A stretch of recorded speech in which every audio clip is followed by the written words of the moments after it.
care about current affairs, it's on the Oshow. And when you want to get clear what's going on here, it's on the Oshow. If you like to stay in the know, tune yourself into the Oshow. It's the Oshow. Laura Babcock. Welcome to the Oshow, Canada's current affairs show with strong opinions. I'm your host, Laura Babcock, and I have some strong opinions for you today, as will my guest. Because what kind of a premier laughs at people who are waiting for an MRI or other medical tests and suggests they should go to a veterinarian clinic instead? What kind of a premier promotes his hot dog festival when 3 out of every 200 of the people in his province are living in homelessness? And what kind of a premier does so little to support and invest in at-need children that their parents have reached the point of desperation that they are surrendering their kids to the welfare state? What kind of premier? Premier Doug Ford.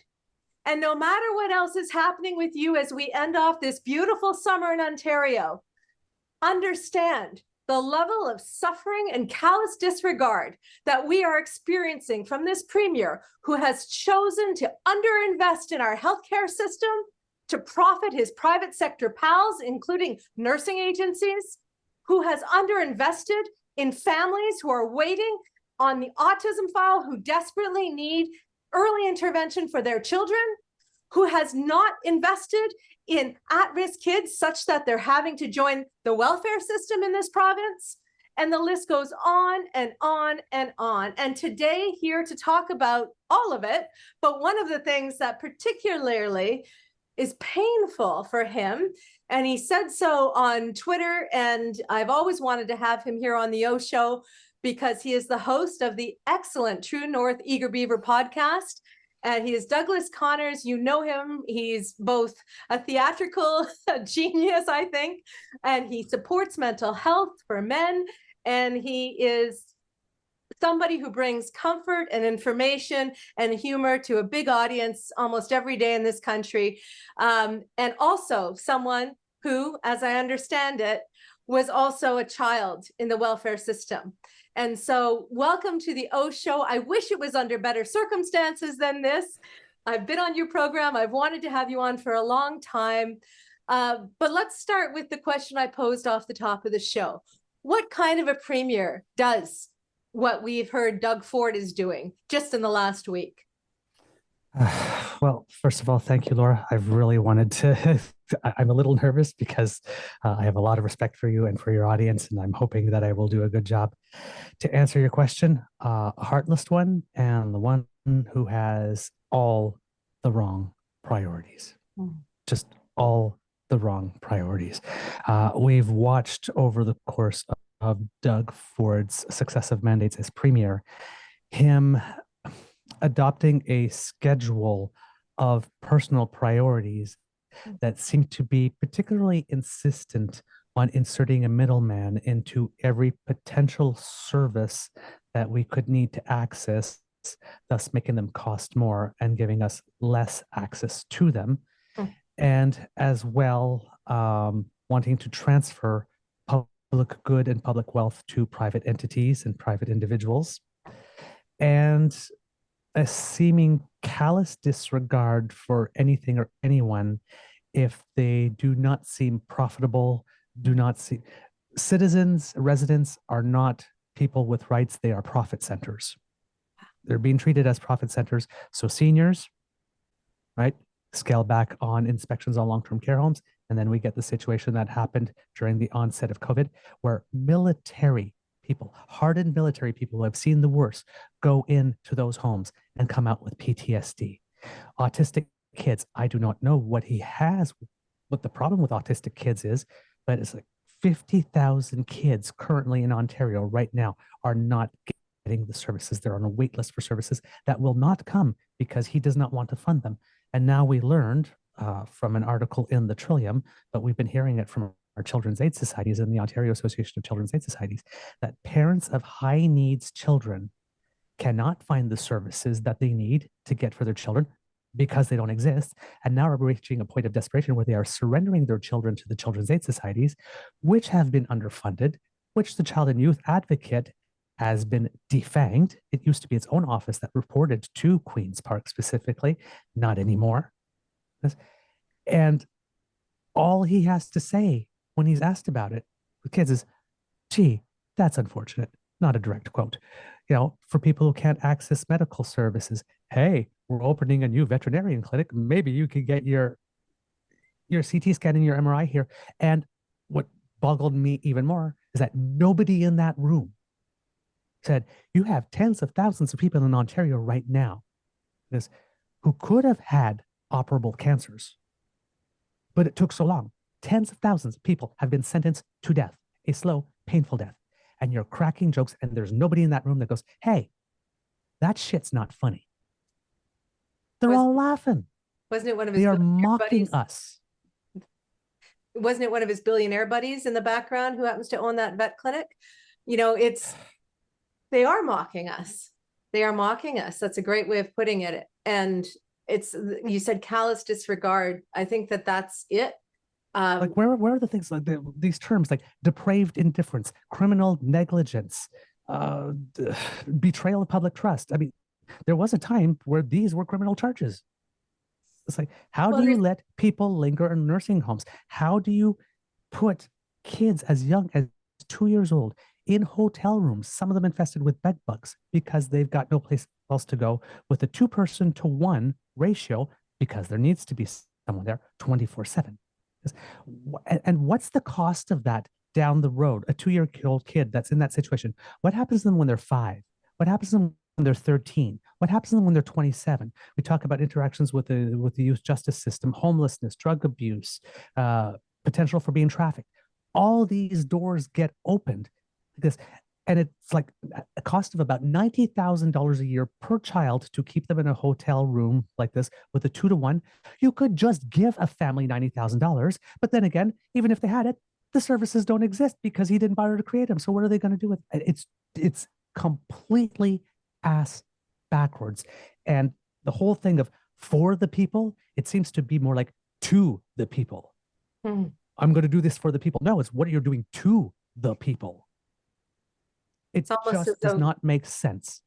You know what? It's almost as though cruelty is the point. And I know we've heard that before slung around with Trump's cruelty, and Ford admires Trump, and people say, oh, you know, Trump delusion syndrome when you compare Ford to Trump. But I don't know what else to say about someone who is prioritizing the billionaire class, the donor class, constantly at the expense of the people, and laughing. I mean, it's the laughing at people who, to your point, could have had an MRI, could have had something done with a preventable cancer, and instead they had to wait so long. And he's laughing and saying, oh, well, they should go to this nice new fancy vet clinic owned by his billionaire buddy.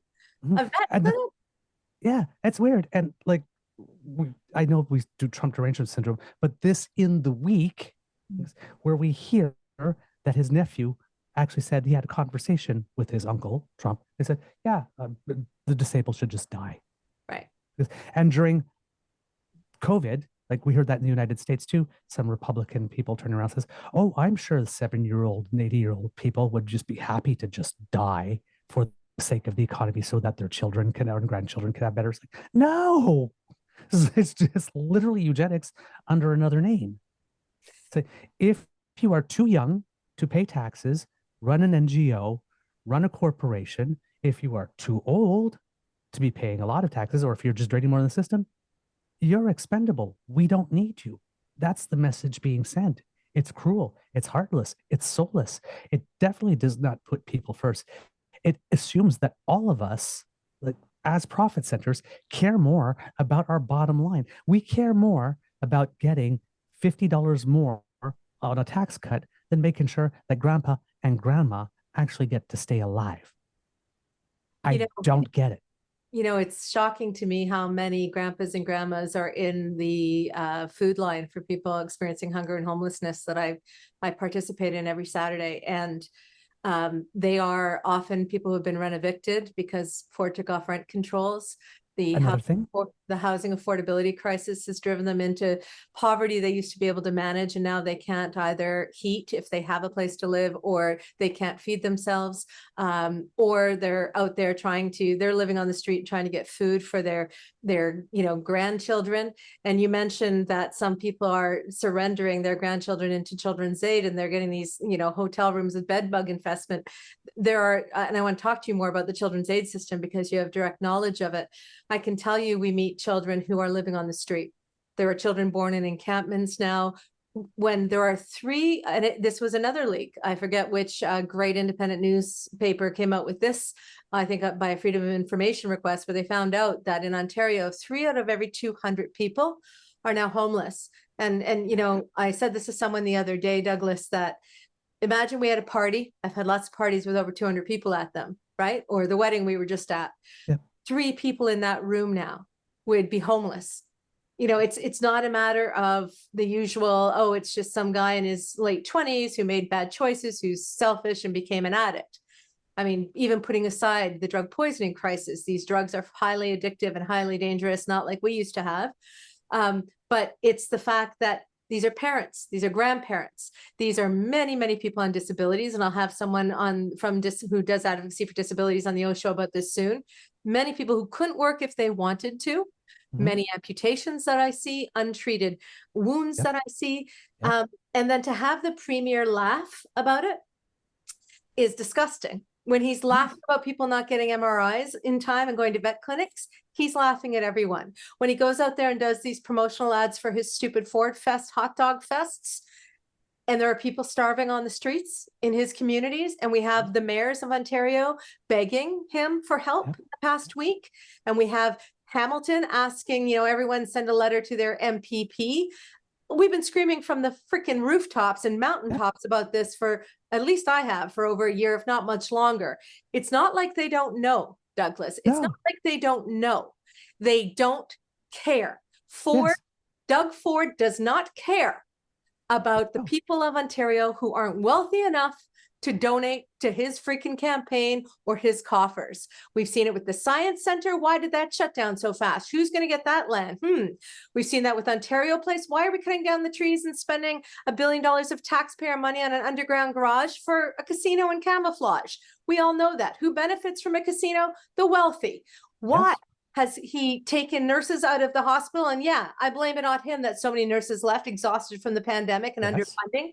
ERs are closing in rural communities, but not where he lives, not with his mega cottages and his brand new hospital up there. So, I mean, this whole folksy bullshit of these videos of him cooking for Thanksgiving and barbecuing and on this big boozy beer plan that's costing us upwards of $1 billion to break a contract prematurely for no reason. He doesn't care. Well, that's the thing. And when you're talking about the choices, right? There was $1 million fine to the owners of Highway 407. He wiped that away. He's got $1 billion to get to cancel a contract that would have just expired but he's got to accelerate that because he's on a plan to go for an early election. Right. So is the rumor. So he's taken that off, but he's got $1 billion for that. He's got all this money for the Therm Spa, which if we look at Therm internationally, they promised to build something in Manchester. It hasn't even started yet. So who is he doing business with? He's got the luxury to forego about another billions of dollars annually in LCBO revenues by expanding. How is this man have the luxury of foregoing billions and billions and billions of dollars? That's the thing that doesn't connect in my mind, because he knows the people are suffering because he has access to the money, but he chooses to spend it on something else. And this is now, what, 6-7 years of this guy?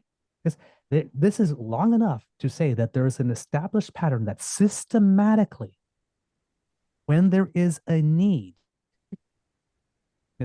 he decides to sidestep it. And if the need is for someone, like I said, doesn't run an organization, doesn't work in the media, can't hold them to account, doesn't pay 30% of their income in taxes, maybe because they don't even earn an income, like kids, he's got no time for them whatsoever. It's, if it was this once or twice here or there, that would be one thing. But It's systematically, it's like he cannot fail to miss an opportunity. Francophone students, funding for a French language university. I mean, how old is Canada? We've been waiting 157 years as a Francophone. I'm a Franco-Ontarian for a dedicated university because we still can't have it. And he didn't fund certain other campuses. The funding to Laurentian University, what happened over there? That went bankrupt. The midwifery program there, the Indigenous Social Services program, gone. Innovative, world-class programs, gone because they just, if it doesn't serve anybody who would show up at one of his children's wedding parties, he's not interested. There's a reason I call him Premier Porky Pig. There's a reason. You know what? Like it almost feels to me like, in those cheesy 80 detective shows where they would always have a big board in the squad room, and they would have all the little strings to all the people who are in this. Like, you can almost do strings to his wedding. It's always the same people. It's always the same people in the Greenbelt scandal, the same people we've seen, who Service Ontario, small businesses, Canadians lost their jobs so that money could go to Staples Canada, owned by a US hedge fund. I mean, who does Walmart. that? Like, yeah, what kind of premier takes jobs away from Ontarians, from Canadians, and gives it to Americans, to other countries, who does 95-year secret deals with an Austrian spa company that nobody can understand why they're getting $500 million of our tax dollars for an underwater garage. I mean, what kind of spa cuts down trees and needs an underwater garage for cars? I mean, it doesn't even make any sense. It looks like it's a giant casino camouflage. But what kind of premier consistently takes from the people of Ontario, takes our tax dollars and gives it to the wealthy at the expense of children, of seniors, of our healthcare system? It's monstrous. It is monstrous. And it seems like it was the plan all along. Because if we go back to the original story, right? Yeah. I am not going to touch the green. I mean, he puts that little thing, he gets that clip like this, and he goes, no, not going to touch it. Yeah. Not to touch it at all, then tries to touch it. But okay, well, I'll pull back. And he's got his hands all over it again in another way. Yep. It's just when he says something is done, it's over. Like it's never over. He's trying to find another path. He seems to, like, if all the energy and effort this man put in trying to transfer $8.3 billion of public good to a few select people, and that's just one of the transfers, $1 billion of transfers of wealth out. If you add them all together, and then we talk about the $21 billion of healthcare for the next 5 years that he's not going to fund. And then when Andrew Coyne mentions $70 billion across all provinces and territories of healthcare money that's been given over the last few years that haven't got to their destination, what percentage of that belongs to Ontario? I mean, come on, man. And when there's a report that comes out that there are 3 in 200 people living in homelessness, not only are those numbers insane, like insane. And we all see people, our neighbors, sleeping in tents all over the place because a tent community is better than just being on the sidewalk in the middle of the night in a city. And why are they they're in small towns now as well, but why do they go to city centers? One person told me they have to have an encampment near traffic because it's the only way they can beg for money for food, right? So this is in his province while he's throwing festivals. It reminds me of Nero allegedly fiddling while Rome burned, or of the alleged Marie Antoinette let them eat cake. It is a level of callous disregard for the people that you're supposed to care for. And I understand the drive up to Muskoka and the mega mansion community that he's building. And maybe they can encircle themselves with enough trees and enough rich people that they don't see it when they drive up there. But how do you drive through Toronto to Queen's Park and not see the people who are suffering? How does he go to Etobicoke, where I was born, and not see the people who are suffering under his watch? And he cannot blame this on Trudeau. Ford cannot blame this all on Trudeau. And you know why? Because even though Trudeau has not done enough on the national housing strategy, even though Trudeau could have done a hell of a lot more, it was Ford who promised not to cancel the basic income pilot and did it immediately when he won. It was Ford who canceled rent controls and immediately caused rent evictions, almost 1,000% rent eviction rate in Hamilton. It was him who caused this poverty in Ontario, in one of the richest provinces, in one of the richest countries on earth. And we have a homelessness crisis And do you know what other rich countries are doing with their homeless? They're putting out strategies where they're saying, you know what, housing first. You got the freaking Finland. incoming King of England, the Prince of England, the Prince of Wales is saying in 5 years, homelessness in the UK is going to be rare and non-repeating, you know, or brief and not repeating. You've got another city, I can't remember if it's St. John or St. John's out east, who just came up with a housing policy for all their homeless people this winter so they don't freeze to death. I have met people who have nubs for fingers because they were left on the streets in the winter in Hamilton, right? And so, you know, Ford cannot blame Trudeau for his own policies that have driven people into poverty. He cannot blame Trudeau for not spending those healthcare transfer dollars on the autism system and those 50,000 families who need early intervention if they're going to make a lifelong difference for their family and their child.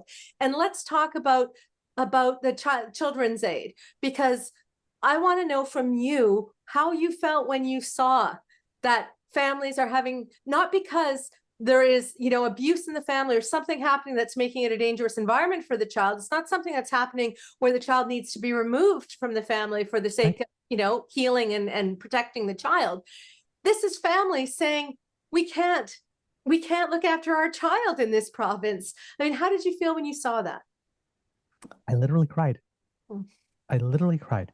My experience in the foster care system is now more than half my life away ago. I entered the foster care system in the 70s. I was the child of a single mother. She happened to have schizophrenia. So when she would have an episode, somebody would come to school, pick me up, and I would not be going home that day, because you don't leave a 3, 5, 6-year-old child alone in an apartment. Right? Now, even though I was very independent because my mom knew she was ill, at 5 years old, I knew how to go. I was like that kid in Home Alone. I knew how to go do groceries on my own and not come back with 75 boxes of Captain Crunch.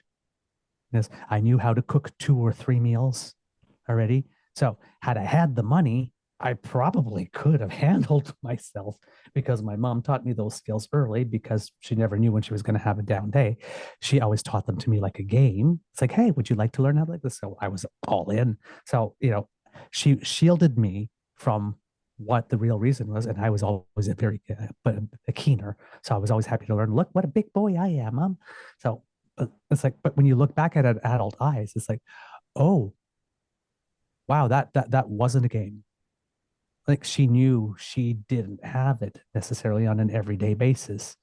You know, it's like, hey, do you want to be the little man today? Sure, I can do that. Like this, but these skills served me later in life as an adult. Like, no 5-year-old kid should be doing that. Fortunately, when I graduated from the foster care system, because, you know, I didn't make the mistake of, you know, the first paycheck I ever had, or the first amount of money that I had on student loans, blowing it on something, whatnot, because I had the discipline. I knew how to do my own laundry. I knew how to cook my own food and all that kind of stuff. So I had those life skills. But you think back at the way you acquired them and why you acquired them. And it's like, oh, this wasn't like mom preparing me for life later on. This was like preparing me for life right now when I was 5 and I was 6, in case she wasn't having a great day. I bounced in and out of foster homes, you know, when she got better, back with her and then back. And then around just before a couple months shy of my 9th birthday, I went into foster homes permanently and never left. And before my 10th birthday, I was made a Crown Ward. For those that don't know what that is, when you're made a Crown Ward, you become a ward, or the child of the state. Your parents actually lose all parental guardianship rights. They can't sign for you for anything, for nothing. That goes to the state. I was a child of the government. Back then, when I was living in the foster home I was living in, it was during the economic crisis, the high interest rate crisis of the 80s and 90s, where people were paying like 20% interest and 22% interest on their mortgages. And our foster parents had 5 boys.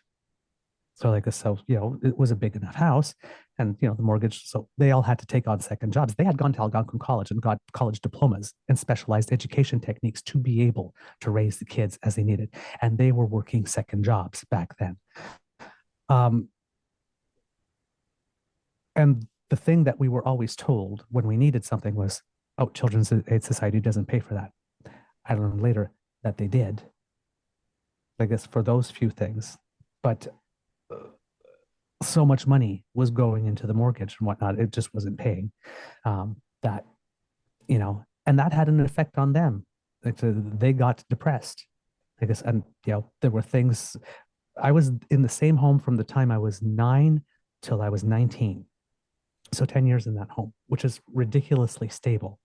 But by the time I reached high school, it was a situation where they were so depressed and self-medicating, and doing things like buying lots of lottery tickets and going to bingo and stuff like that, hoping that they might get some type of windfall, trying to invest their money for a quick return in some other ways so that they could get by. But life at the home got such that my entire high school was me being at high school at 7 a.m., badminton club, swim club, whatnot, being involved in every single social activity possible, getting back home at around 6, 7 in the evening. Supper was waiting in the microwave. I'd warm it up and then go upstairs and do homework. There was like no interaction because they never had anything positive to say. Yes. But it was stable. And that's what I needed. I did my whole high school in the same school. I can't say that for my elementary school years. I bounced around all over the place. That was so it was terrible. But sometimes when you're a foster kid, you become a weed. Plant me in anything, I'll do okay, so long as you just don't change my environment. Right? I'll figure out the system. I'll figure out how it rolls. How it works. I'll figure out how to navigate that system, and I'll go. When I graduated out of the system when I was 19, I left my foster home. And we had 2 years of something which was a pilot project at the Children's Aid Society of Ottawa called Semi-Independent Living Program, where they were teaching you life skills beforehand. And you would get a little stipend, like a welfare check. And you got that till you were 21 if you were continuing your schooling. But for example, when I went to file for student loans, they were asking for, what's your parents' income? What's your, like, I'm a ward of the state. I have no, like, what's this?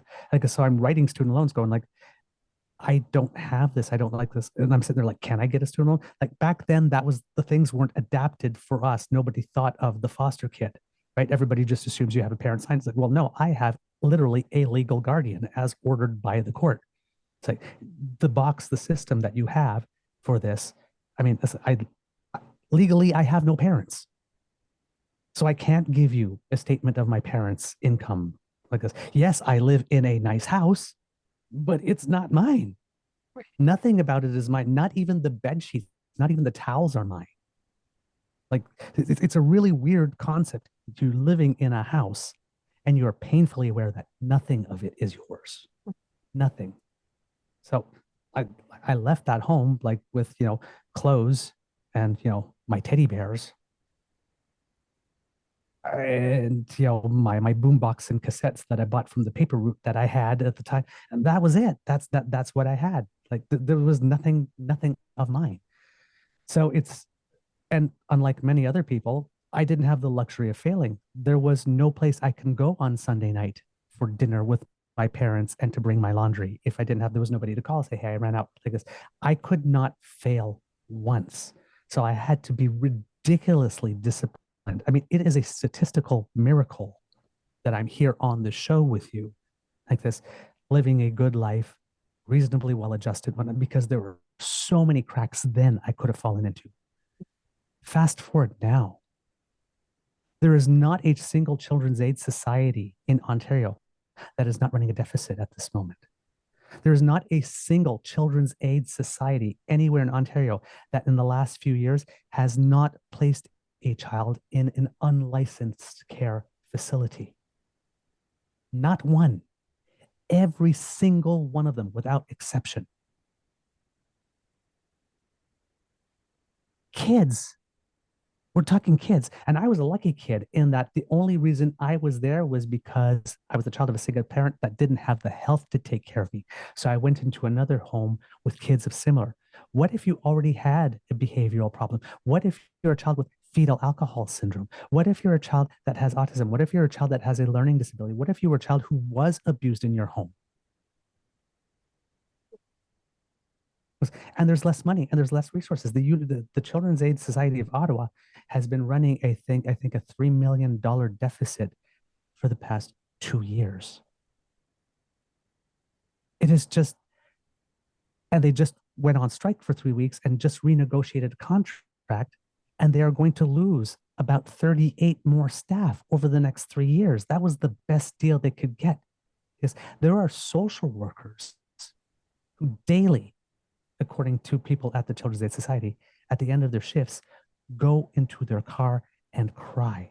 There are kids that are sometimes housed in the actual offices because they can't even get a hotel room or an Airbnb or anything to house that kid in the offices.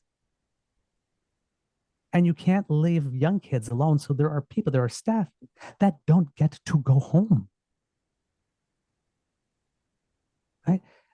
And we're asking these people who are overworked and whatnot to make the best possible decisions as caseworkers. And it all stems from a changing in the funding, because around the time I was in foster care, the ethos was not that kids are better in the home. We would take kids out of homes, right? Because we know what happened to indigenous people with the 60s scoop. Because my older brother, Robert, was born way before me. My mom had an episode. They took him, they put him in foster care, and they said, don't worry. And when she came to get him back, he had been adopted out already. This was in the 60s. They would just take your kids away like this and adopt them out. Then when she went looking for him, couldn't find him. He found us. So when he was 21. Now, the ethos is, if a child is not in a state of abuse, it is in the best interest of the Children's Aid Society to do whatever they can to provide that family with supports to keep the child in their family. They do that in 91% of the cases, but they only get funded for kids that actually come into the care system. So all the work that they do to keep kids in their home, they get nothing from that. The compensation system, the model, whatnot, is just completely wrong. It does not reward the Children's Aid Societies for doing what they need to do to keep children in the homes with their parents. So even though we have fewer kids in care, because the success rate, this program is successful at keeping kids in their homes, the kids that are coming in are way higher needs, much more critical conditions. There's a whole wider diversity of children in terms of races, sexual orientation, religions, neurodivergency. You need to find homes. When I was a foster kid, because I went to a French school, they tried to find me a foster home where my foster parents spoke French. Because when they have a kid that's older, who knows that they're rainbow, they try to place them in a home with someone who might be rainbow. Because when you get kids that are coming from Somalia that have faced war, like this, and they can't stay with them, they try to find other places like this, if not Somalian, like this, at least maybe some Black or African culture or something. Because all these efforts are made. The Children's Aid Society of Ottawa was listed as one of the 100 best employers in the city last year for the things that they're trying to do for their staff. This, all the leave that they can take and what they're trying to do with the kids and the whole diversity program like this, and they are being punished. Rather than the provincial government saying, you know what, times are changing, you're adapting, you're making the right decisions, let's encourage you to do more of that. Like, oh, well, you're placing less kids in care, so I guess you don't need this, you don't need this staff. And they see it, they're being told, but they do not care. I cannot come up with any other reason. If you are being told that you have children as young as 2 years old sleeping in hotel rooms, that's their home with nobody that's their parent, like this, one coming in for a 12-hour shift, another person coming in for another 12-hour shift, back like this. What kind of who would want that for any child? I can't think of anybody who would want that. I'm pretty sure that Doug Ford didn't start out his premiership saying, hey, I'm going to screw kids over. But when you're told this is happening, and say, yeah, sorry, I need to gland hand and slap a couple of backs and serve a couple of burgers and hot dogs, and then I got to sign away $8.3 billion. Like this. Oh, and by the way, I'm dealing with a police criminal investigation as well at the same time. Let me challenge that assumption that we're making, right? Because, I mean, first of all, you were taught survival skills young, and obviously you use them to survive. And I will never look at another weed again without thinking about what you said. It breaks my heart. I had friends who grew up in foster care, and it was not good for them, and it wasn't great for me. No, I can tell, but you know what? I'm like, congratulations for how much you give back after everything that was taken from you as a child, and to the Ottawa Children's Aid Society for all the work that they do. I owe them everything. You know what? When you talk about Ford didn't come in to hurt children, I think it was before he was premier or just when he became premier that he talked about a home for at-need kids ruining a neighborhood, right? Um, I and remember that. and we heard that, and there was some, isolated outrage about that, right? One of the first things he did was stop a basic income pilot that was successful, that was giving people hope for not ending up on the street. Yeah. And I was on the day after he won the first time with an advocate for people in poverty, and he cried on our radio show. So from the very get, there has been a cruelty and a callousness from Doug Ford. And you said it best, Douglas, when you said that it's 6 years in now. There's a pattern. It's not just the programs that he's canceled or the things he's underfunded or the 50,000 families on the autism list or these parents having to surrender their children into an underfunded children's aid system to become wards of the state, as you experienced, which I can't imagine. It's not just that he is enfeebling our healthcare system, our public system. It's not just that nurses are having to live in tents and that people are crying in their cars after every shift across our healthcare system. I've heard this story many times. It is that he is taking the money that we give him as a wealthy province, Yes. highly taxed individuals that we are, and he is giving it to wealthy people. Yes. Giving it to that $8 billion on the Greenbelt scandal, that was in 2015 numbers. It's probably closer to 20 billion. The $250 million he took just to cancel a contract early so he could run an early election and tell everyone, hey folks, I got you beer or I got you booze in the corner stores. $250 million could do a tremendous amount for the kids in the children's aid system. $1 billion for the underwater parking garage and other shenanigans at Ontario Place could make a tremendous difference for the 3 out of every 200 people in Ontario who are living in homelessness, right? The money that he gave to Staples to retrofit their stores, a company owned by a New York City hedge fund, our money that he gave to Staples, that money could have gone to help long-term care homes hire actually people who are accredited, not keep taking away regulations to make it so that your parents, when they go to a long-term care home in this province, are either going to have to ship out to somewhere you can't get to them to support them, or they might have to make a decision, as Dr. Vivian explained on an earlier episode of the Oshow this summer, where they are having to say, are you willing to take the person who just came out of high school making kind of minimum wage to look after you, Mrs. Jones? She'll look after you better. Will you take her? And then this poor person who has no supports of their family, maybe reaching levels where they're having some cognitive issues. What are they going to say? No, don't give me that caregiver. What position are we putting our elders in this province? It's disgusting. And not to mention the dangerousness of it, like you mentioned, from what the Army saw and got PTSD from when they saw the treatment. One of the first things Ford did was make it impossible to sue long-term care homes, or make it very difficult to. There's a class action lawsuit that's, seeming to make some ground on that. But so his first priorities, Douglas, were to cut basic income pilot, to go back on his promise around the Greenbelt to enrich developers by the billions who donate to his party, right? To make it hard to sue privately operated long-term care homes that were proven to be endangering our elders. To interfere in a Toronto City Council election during the campaigns. I'm not buying anymore this idea that he's a gosh, oh shucks version of his brother, who was like the Tommy Boy character, that he came into this job wanting to do well for the folks of Ontario. Here's another recipe. Here's another holiday. Here's a fishing boat thing. That's bullshit.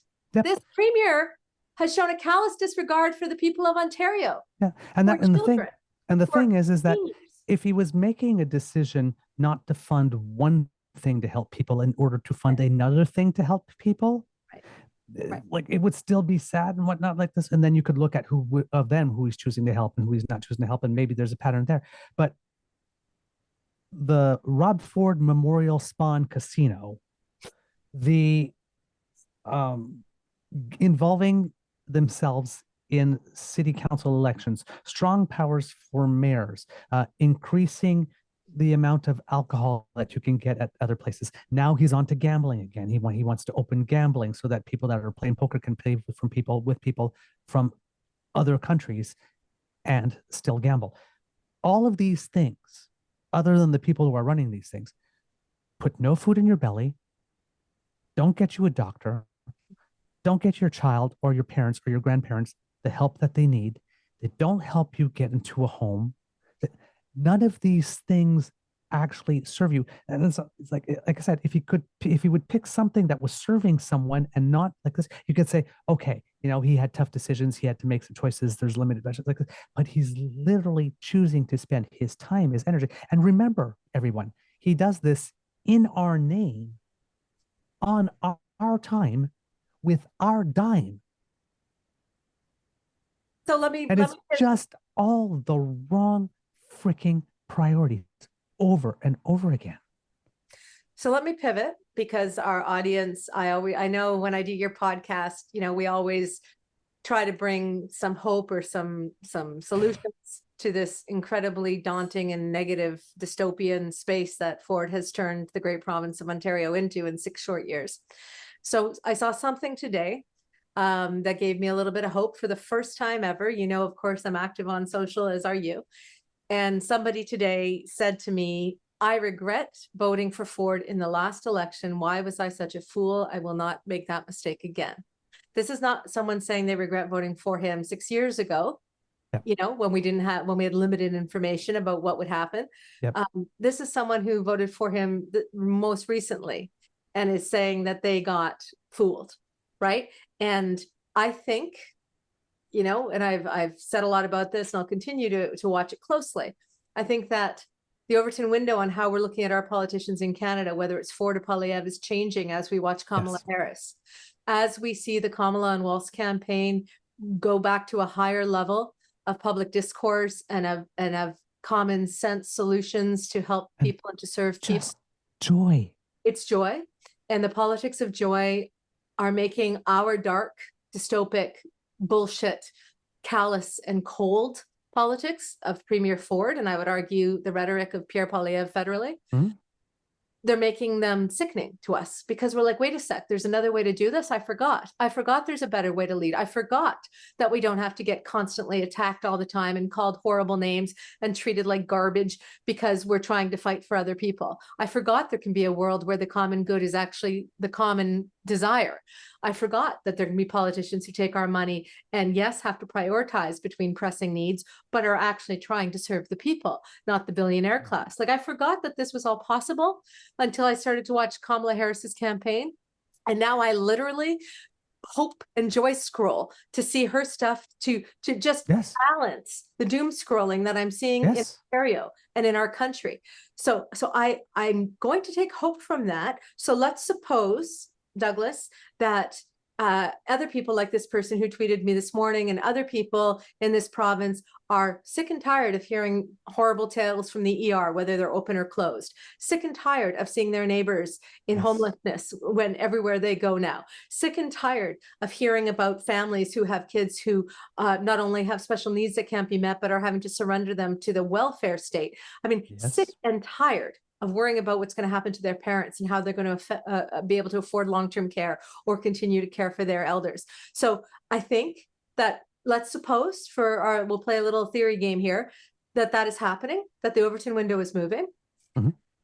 What do the people of Ontario do when, unlike the choice for Kamala is a clear bifurcation of the issue, a clear choice, a clear contrast, there's either Trump or her, what do they do in Ontario when we have two center and center left opposition parties that will, at this stage, looks as though likely to split that vote, where Ford comes up like he did with 18% of the vote last time, to a supermajority position to enrich his pals and make the people of Ontario suffer terribly.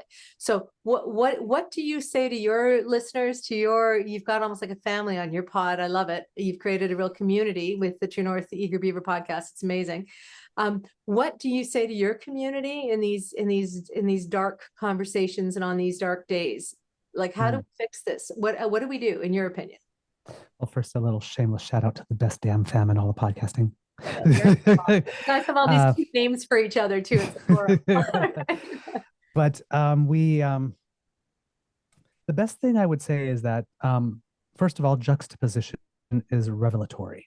And at the moment, we have juxtaposition. And not only in the United States, we saw it in Europe, right? We saw the European Parliament elections come along, and then everybody got together when the far-right coalition got better than anybody had wanted.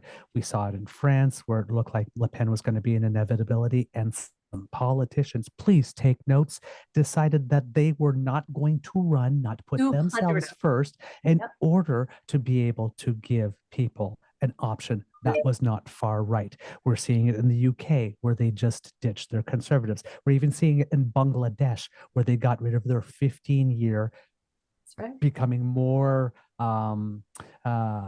enamored with authoritarianism in order to put in place a Nobel Peace Prize winner who brought to the world the concept of microcredit. Okay, we're seeing it. So fortunately, Venezuela our runway, standing up to Maduro and Venezuela, he's got to respect the results of the election, the Mexican election. We're seeing, you're right. You're right. Yeah. So fortunately for Canada as a whole, because the federal election is until still more than a year, we have a lot more runway. In Ontario, because it really looks like, when the 19 weeks are up, he's going to come back up to, just Queen Parks, to have 1 or 2 days to then like cancel the session and then launch it. The runway is a little shorter, and I have to say, rather disappointed in the two main opposition party leaders so far, because I don't know where Bonnie Crombie has disappeared to, but we hardly hear from her, and she is not, from what I can see, taking necessary steps to create a clear contrast between her and he, but also between her as a municipal politician and as a federal politician. We see Merritt Stiles every now and then coming out on TV like this and saying some words that seem to indicate that there's some fire in the belly there, but the follow through afterwards doesn't seem to be quite there. Mike Schreiner, big fan. He seems to have money, meat, mouth, seems to be that guy, but he doesn't have a lot of money as being the Green leader. So it would be my hope that as we are watching the situation in the United States, because that's the one that's going to get a lot of coverage, that at one point we keep on start looking at each other and start having that conversation, like why can't we have that? Exactly. Why, and start asking that. We need to start. See, we as citizens need to start asking the inconvenient and uncomfortable questions, because that was the job of the media, to ask popular people unpopular questions. That doesn't seem to be happening, because if you can have that type of press conference where you're joking, there's nobody in the room, not even a journalist, that says, that's like, what the fuck? Yeah. Dude. How can you say that to people who have died? You say that, like, and actually put that to them, like on the spot, boom, right? There's an abdication. Mm-hmm. So as we say on our show, democracy is something that you do. Yeah. It's not a spectator sport. Sometimes you got to put your body in the game. Mm-hmm. So writing letters, mm-hmm. showing up at places, mm-hmm. letting people know. It's not saying like, you know what, I'm watching you or I don't like this. It's like, if you continue to do this, if you do not stop, cease, desist, and make smarter decisions or do right by us, not only will I not vote for you, I will dedicate myself to making sure nobody else does either.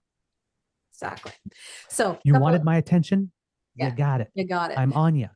So a couple. We need to do that, and we need to organize. We need to phone bank. We need to like this. And regardless of the party, if you happen to have a good constituency MP, a good constituency city councilor, municipal councilor, keep them. Keep them.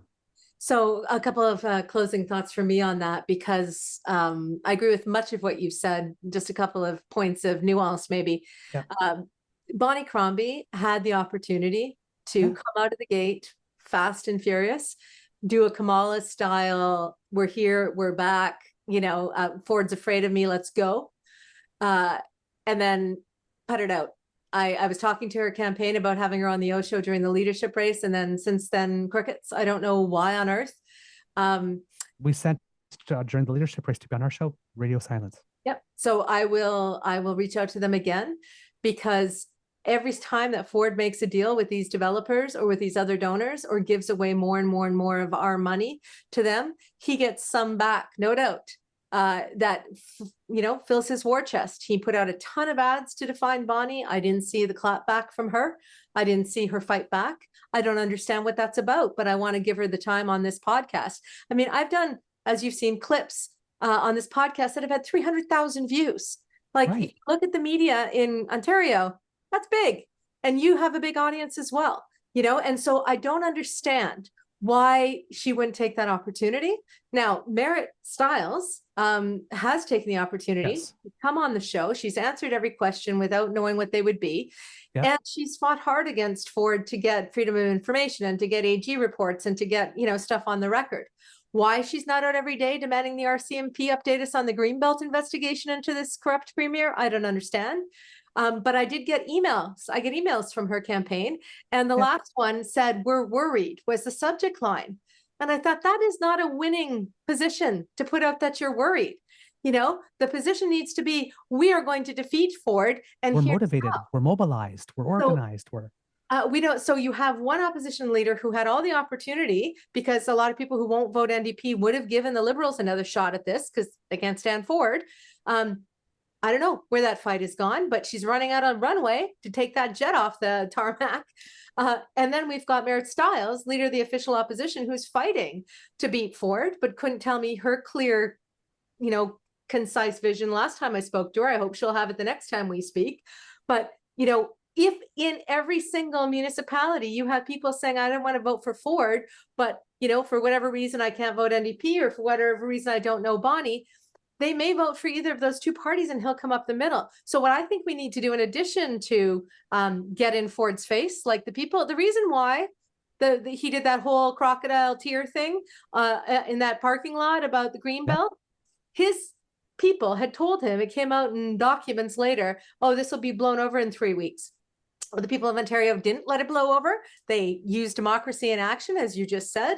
And when they got in his face at Ford Fest and he had to turn his SUV around because they wouldn't let him leave because they had had enough, all of a sudden he's crying crocodile tears and apologizing. This is a premier who bends to public pressure. We've seen it. We can do it. He wants to be liked. And we're going to need to do it. Well, he needs to be liked. He's right now the most unpopular premier in the country.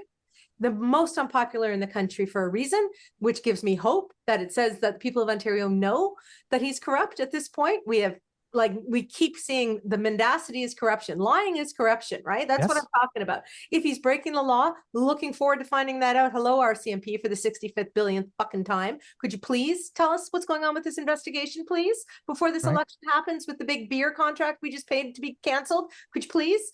So we need to stay in his face. We need to, obviously, to your point, act with our democracy. But here's another thing that I'm going to ask people directly to do publicly, because I got to know I'm not working for any political campaign or any politician. I want people to track who could win against Ford in every single riding in this province and post it like the Vaccine Hunters Canada did during the Hunger Games to save our families' lives with the vaccine. I want them to start doing that early and often. I want people to raise money to fund polling locally to say, no, you know what? This NDP person has a chance at taking out the PC candidate. This Liberal is the one to vote for. I will vote for whoever I'm told mathematically is going to stop Doug Ford in my riding. I don't care anymore. It's like the Republicans for Kamala.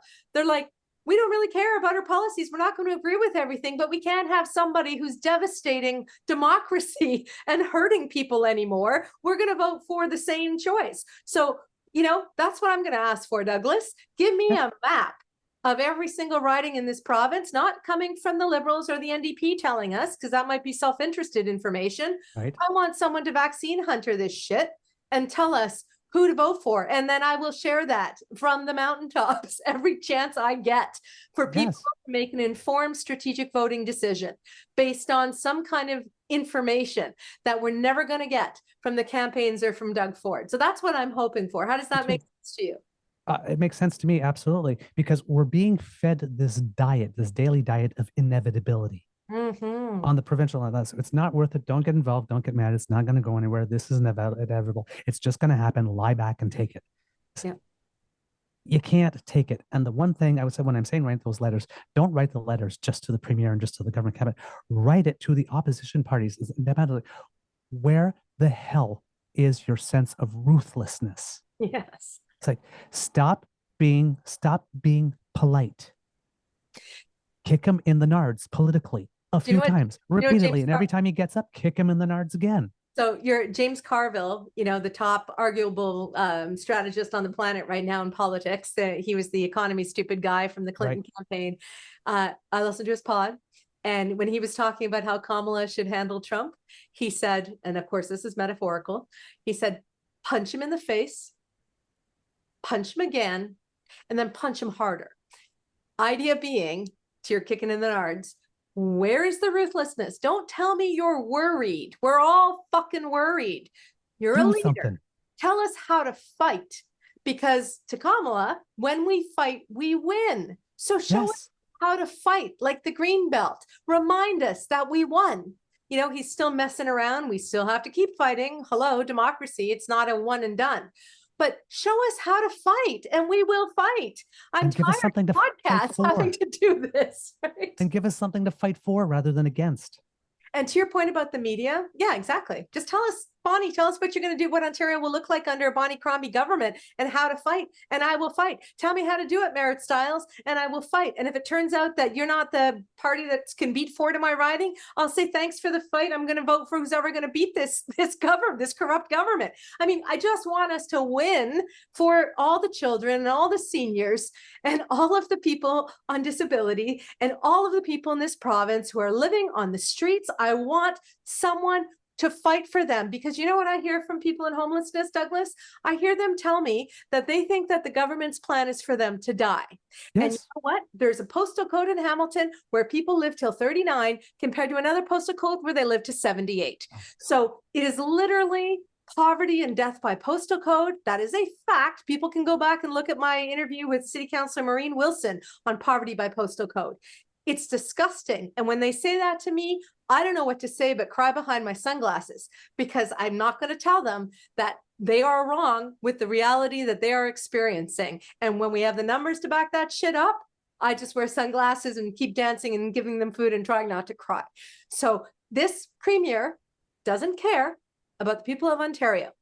And only the rich are going to get ahead in this province in this next provincial election. We cannot be bought off by beer. We cannot be bought off by promises of gaming or sports or fucking Ford fests. We have to organize, not agonize, to quote Nancy Pelosi. And we have to demand, to your brilliant point, that our opposition leaders fight like hell and tell us how to win this thing so that we can protect the seniors and the children in the foster care system and the people in homelessness and the people with disabilities and the people who can't get autism services. We need to fight to protect them. And so I really appreciate everything you do on the True North Beaver podcast, Eager Beaver podcast. Seriously, people, if you have not logged into that thing when it's live in the morning, just the chat alone makes me feel good because of your loving community and how supportive everybody is of each other. You've created a really beautiful thing, Douglas. I didn't know your origin story. I didn't know what you'd overcome. I knew your passion for mental health promotion. I knew your compassion for people. I did not know what you'd overcome. But that's where it comes from, right? I grew up in one of those, what would be now today, one of those postal codes where people don't know. So even though I live in a different postal code now, I remember where I came from. Yep.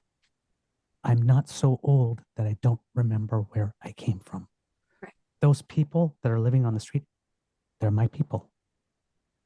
I lived 2 blocks away from the Salvation Army, a couple blocks away from the Union Mission, like this in Ottawa, like this. These are my people. And you know what? I grew up upper middle class, had a lot of problems in my home. So I'm not going to suggest that I had a healthy childhood, but I will say that these people living in those postal codes in poverty are not my people as in my origin, but they are my neighbors. And so I consider them my people now from that point of view of we need to take care of them. And it might not be my parents are not in my life anymore, but there might be other parents, friends of mine, my neighbors' parents who can't afford long-term care, who are being told they have to move to other places to get a bed. I have to fight for them, right? And I have to fight for, even though I was not in the foster system, hearing that Doug Ford has now said, oh, oops, we'll have to look into what's going on with foster care. You know what? You did a 4-year program to revisit it and revise it. You're still revising it. This is not news, Premier. You're not going to fool us. This is a problem that you were aware of, just like you're aware of the homelessness issue, even though we had to find it out from an independent media.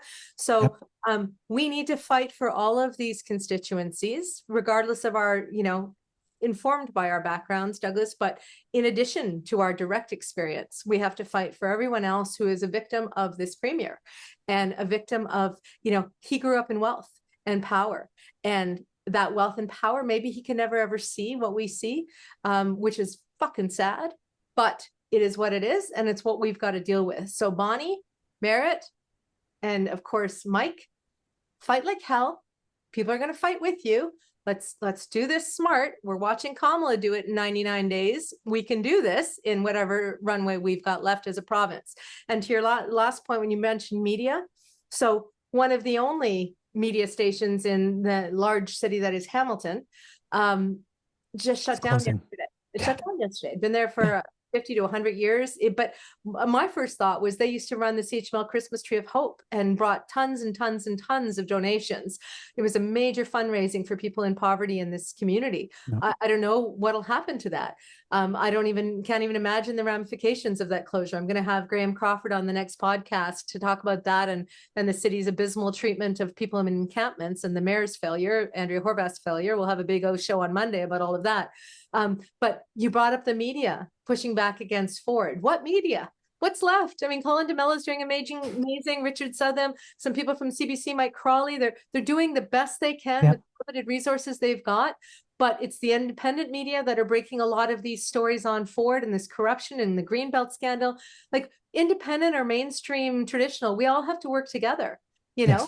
And I will have all these politicians on as many times as they need to come on to be able to tell us how they're going to fight and what we need to do to improve the lives of everybody in Ontario. Yes. So thank you so much, Douglas Connors, for being on, for your wonderful theater. You look really, can you please tell JD Vance, how to wear male eyeliner? What is that called? Guy liner? Can you please teach me how to wear it like a boss? Dude, when you wore the guy liner with the gold and the black for whatever performance, we will rock you. You were looking good. That Thanks. Was a good look on you. I loved it. So no issue with guy liner, but JD Vance, learn from this man. Could you do it properly? And I also want to tell you to leave it on a kind of a happier note, because we are going into a summer weekend. Although we'll have to look at Ford Fest shit as we watch all the other sufferings. And I hope your ER's open. Another shout out to Ghost Gurney for posting where all the ERs that are closing are. Yes. I have to tell you that you gave me an excellent tip when I was on your podcast, which I now use. Rather than ice cubes in your beverage, put some frozen fruit, because not only does it cool the drink without watering it down, but you get this delicious kind of booze-filled little pop of yummy, which I consider healthy, at the end of every cocktail. So, get your fruits and herbs and vegetables. The Eager Beaver podcast, ladies and gentlemen, who watch and listen to the Oshow in all 37 countries that pay attention to our conversations, they bring more than just thoughtful, caring community and discussions on politics and public health and all the rest of it. They also bring some mad tips to have a better life and to laugh. So thank you so much for being, and everyone watching or listening, please make sure to subscribe. Apparently, if you rate us well in the algorithm, it'll help us out with the pod. Douglas knows this much better than I do. I'm a very important pod stuff. Very important. Like and share, subscribe, everything Laura does. Yeah, and back at you. Do it. It'll help us fill in a little bit of the gap of the media that is being shut down everywhere. Because if we're not holding these politicians to account, I don't even want to think about what the next 10 years is going to look like in this province, so in this country. So let's keep holding them to account and supporting each other. Thank you so much, Douglas. Thank you so much for the opportunity, and thank you to all your viewers for taking some time out of their days to make some room for this subject. It's not an easy one, and sometimes it's easier, much better for your day to not look at reality in the face. But the kids need you, right? And you know what? Thank you for sharing that. It's a hard thing to tell people publicly. But my experience of your podcast is that you guys put it out on your sleeves, and you do it for all these kids, right? Like if we don't fight for the kids and the seniors and the people with disabilities, what the hell kind of humans are we? And it's sad that we have to fight so hard. It's much easier just to go get some of Ford's booze and pretend that none of this is happening, but that's not how we're going to have a better society for our families and our neighbors and our kids. So thank you so much, Douglas Connor, and more Oshows coming up, including people of the Hammer now and people of Ontario. Get ready for Graham Crawford, because man, when he does the Oshow, a lot of people learn and love it. So we'll have that coming up on Monday. Take care. Yeah. When you care about current affairs, it's on the Oshow. And when you want to get clear what's going on here, it's on the Oshow. If you like to stay in the know, tune yourself into the Oshow. It's the Oshow. Laura Babcock's the Oshow. With a lot of great guests, she puts them to the test on the Oshow. There's no doubt they'll be calling them out on the Oshow. Stand for something or fall for it all. Ontario, hear the call of the Oshow.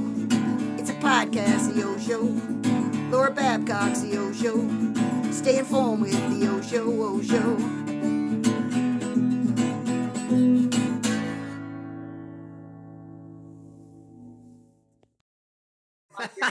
Your merch bid.